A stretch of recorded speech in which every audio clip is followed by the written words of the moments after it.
Let's see here. Be calm, see clearly. Thank you for the $5. If Ohio State wins the title, would you guys want Chip Kelly? I notice he's been balanced every game minus the Michigan game. Go Bucks, go Hawks. Chip Kelly would be great for content. I will say that.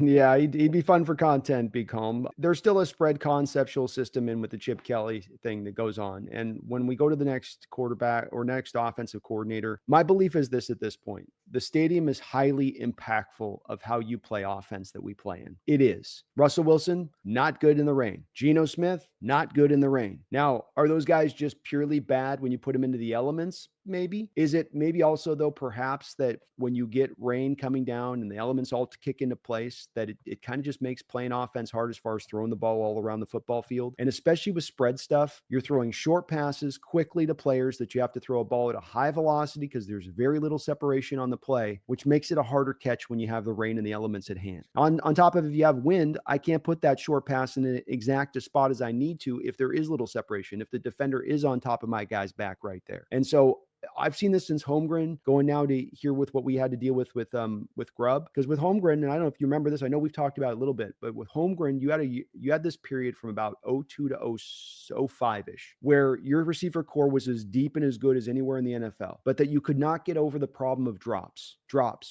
If I'm not mistaken, Brendan, I think we had 3 of the top 25 players this year in drops again, by the way. So we I come haven't back. looked at the list, but I believe it. So it's something where I see 2 different generations of this being a problem, 2 different iterations of our Hawks team being a problem. And me, I track it back to, you put people in those kind of conditions like that to try to throw the ball in those kind of, it's like the first Cardinal game, it was 16-6. Cardinals couldn't throw it either, could they? Kyler couldn't get anything done either on his side because you just can't in those conditions throw the ball. And I know I'm going a long way around on this point, but the point I come back to is that you're not in a stadium that's conducive to spread concepts. You're in a stadium that's conducive to a balanced offensive attack that's going to run the ball, that can pass 2 and take its shots down the field, I would say, but less about the short, quick throws where you've got to have your quarterback steaming a ball out from 5 yards out, and that receiver's got to try to catch it when it's wet and wild. I think that this is a place where we can kind of learn a little bit from a track record of historically here why that's not necessarily the best way to go. So with Chip, I think he's done a good job there at Ohio State, be calm. But that's my worry, is that I think a spread concept in the stadium is just not a good fit. Yeah. Next time, build a dome,